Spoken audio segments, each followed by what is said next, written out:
I wrote a little song to remind you, Choice Hotels get you more of the experiences you value. The Cambria Hotel's got it all. A rooftop bar, have a ball. Bring a date, your squad, or even your mom. Book direct at choicehotels.com. Hey there, I'm Travis Hoyam, one of the hosts of Motley Fool Hidden Gems Investing. Each weekday on Motley Fool Hidden Gems Investing, we talk through the business news you need to know and the stories moving stocks on Wall Street. On weekends, we game plan personal finance strategies and dive into the industries shaping tomorrow and host the experts, authors, and executives that understand them. Tune in for insights and a long-term perspective on investing and, of course, stock ideas, plenty of them. To quote a listener, it pays to listen. Check us out and subscribe wherever you listen to podcasts.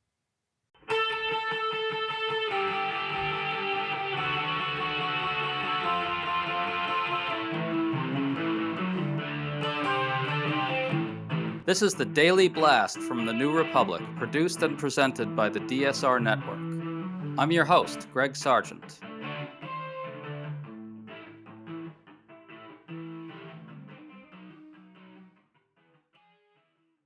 In an interview with a MAGA media personality, Donald Trump let slip that he's considering declaring a national emergency to take over the midterms.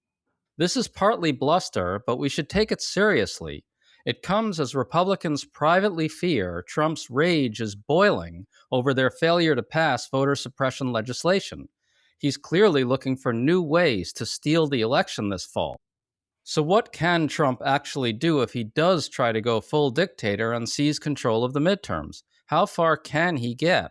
What impact might it have even if he fails? What can we do to prepare? We're talking about all of it with election law expert Rick Hasson, who's one of the best out there at explaining this stuff. Rick, good to have you on. It's great to be with you.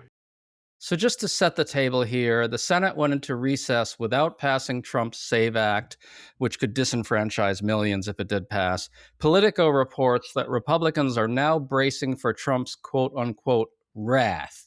They expect Trump to explode again with more demands for the SAVE Act, and they fear that'll turn off MAGA base voters they need to turn out in the midterms. Rick, what do you make of all that? Well, yeah, it's been really one of the president's priorities for months. He's obsessed with election fraud.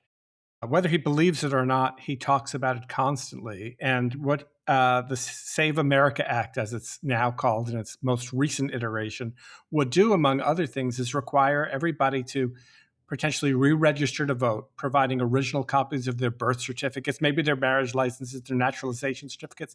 It would be a hugely disenfranchising law if it passed, but it's stuck.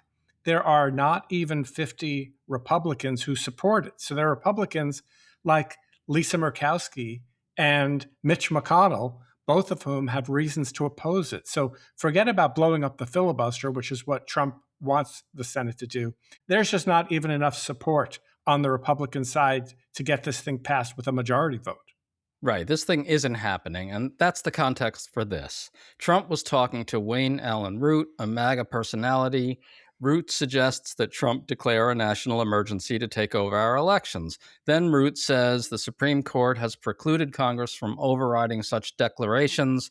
And listen closely to the end, where Trump says, "Stranger things have happened. I'll leave it at that." Check this out. You have the right to declare a national security emergency for elections.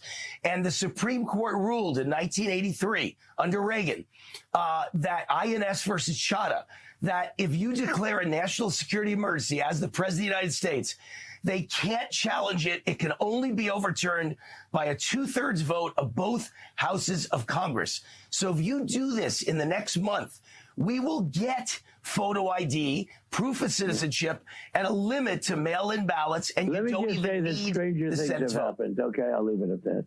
All right, we'll leave it at that. So you heard that, right? Trump says clearly, stranger things have happened. I'll leave it at that, Rick. So let's just break this up into pieces. Before we get into the details about what this would entail, Trump is letting it dangle out there that he's really considering this, right? Oh, yeah. I mean, he's just constantly saying things. You may remember months ago, he talked about nationalizing the elections and taking over elections in 15 states. So he's constantly making claims that maybe he's going to do something related to the midterms. And his new Attorney General, Todd Blanche, won't preclude the idea of sending ICE agents to the polls. Now, I don't think that's going to happen, but they're dangling all kinds of stuff out. Right, and he is clearly letting it be known that he's considering declaring a national emergency over our elections, yes? He is. It might be for internal MAGA consumption too, but he's certainly not excluding that possibility. Right. So let's go through this. When presidents declare national emergencies, it unlocks powers that Congress has already created in other statutes, which presidents can then wield by virtue of having declared the emergency. In general terms, Rick, what sort of powers do these tend to be? So Trump has declared a national emergency at the border. He did it in his first term and he did it now. And that might free up some money. That might allow him to, take congressional appropriations that were otherwise going to be used for some purposes and use them for other purposes. So there are, I think it was a count by Just Security, the great website, 50 different powers that could be invoked. None of them have anything to do with elections. But yes, definitely presidents can and do invoke the term national emergency, and it does give them additional powers to do certain things. And Congress has given that power. And it's true that Congress couldn't take away that power unless the president agreed or unless 2/3 of both houses of Congress passed some legislation to do that. Well, the rub here is that declaring a national emergency wouldn't unlock any presidential powers over elections specifically, right? Even though it would unlock a bunch of other powers, just nothing over elections specifically. Can you walk us through that piece of this? Why doesn't it do that? So there are two reasons why declaring a national emergency doesn't make Donald Trump the election czar in this country. Yeah. The first is there's no federal statute. Of all those 50 statutes that deal with national emergencies, none prescribe any powers to the president over elections. The other reason is even more fundamental. The Constitution, the United States Constitution, does not give the president power over elections. We have a decentralized election system. Most of our election rules come from states, from state legislatures passing statutes. There's a part of the Constitution, it's in Article 1, Section 4. It says that Congress can override state rules on elections. That's when Congress, for example, requires motor voter. People can register to vote at motor vehicle departments. But Congress has to do that with legislation. The president has no role to play. All that the president can do is take care to assure that the laws that Congress passes are being faithfully executed. Exactly. So before we get to the bigger picture here, Wayne Allen Root made this claim about the Supreme Court ruling that Congress can't override declarations of national emergencies. Can you explain just briefly what he thought he was saying there? So the bottom line here is that Root thinks that if Trump declares a national emergency and tries to take over elections, the Congress can't stop him because they need both houses of Congress on a 2/3 vote to stop him. The problem with that logic is simply that declaring a national emergency never gave Trump the power to have over elections in the first place. So there's nothing for Congress to overrule. Yes, that is exactly what he thought he was saying, and you really laid bare, I think, how preposterous it is. The crux of this, though, is that we shouldn't shrug about it. You wrote on your election law blog, which is excellent, everyone should check it out, that Trump has other motives for letting it dangle out there that he might declare a national emergency, even if the idea is bogus. What are those other motives? Can you walk us through that?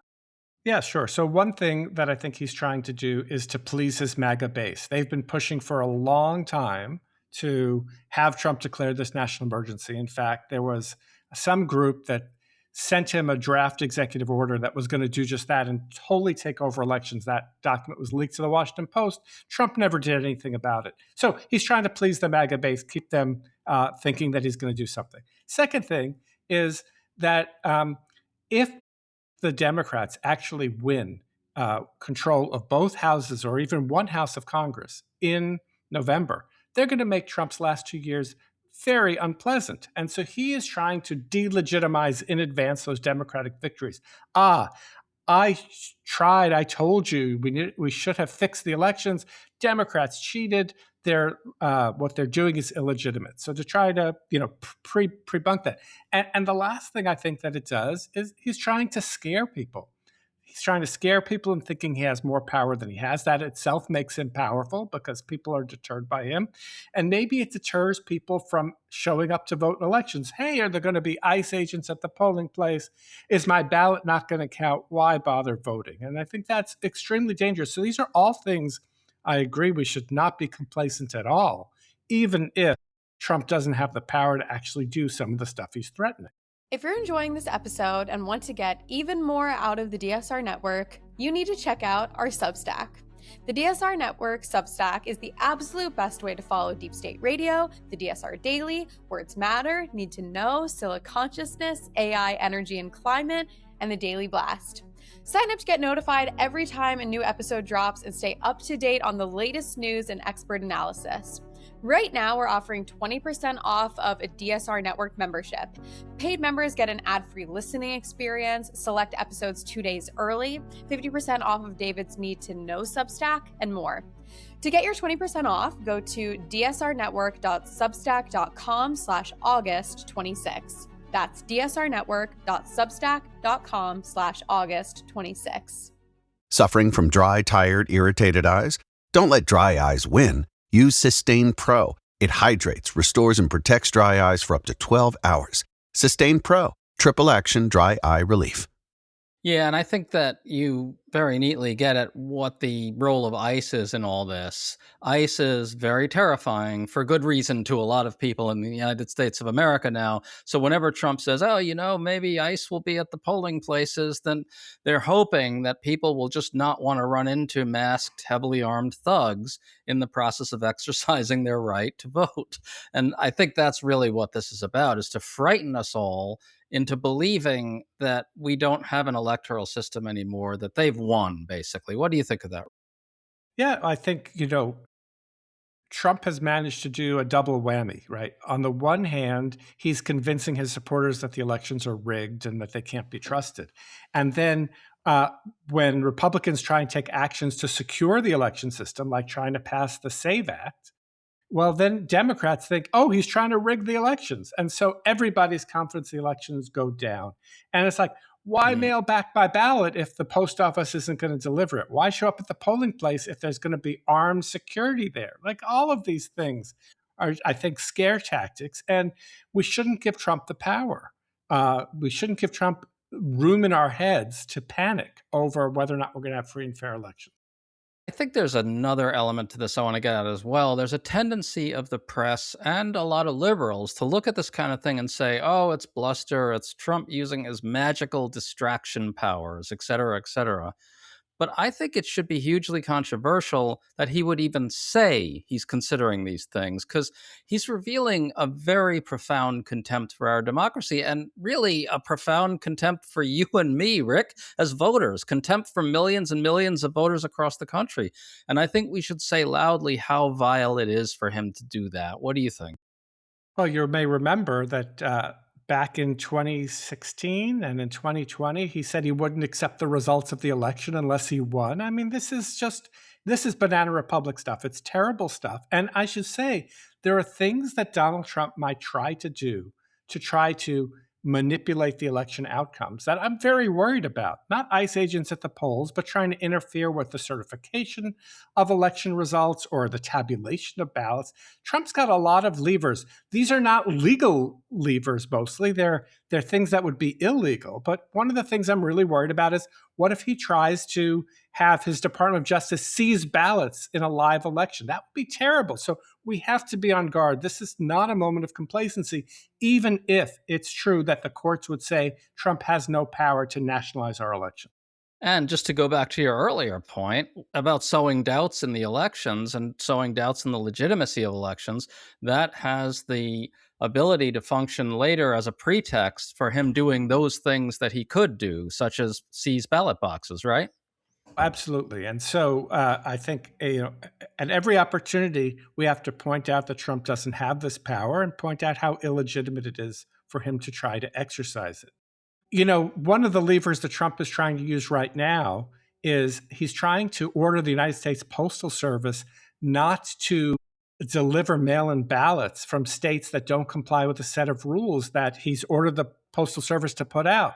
He's also ordered the Department of Homeland Security to come up with lists of citizens that states are going to have to compare or to their own list or face criminal liability potentially.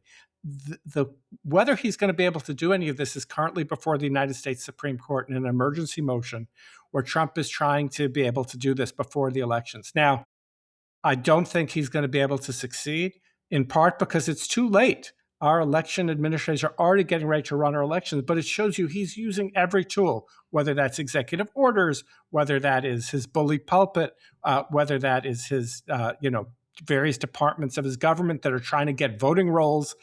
All of this is of a piece that is really trying to exert whatever power he can over how elections are run, despite the fact the Constitution gives him no power in this area.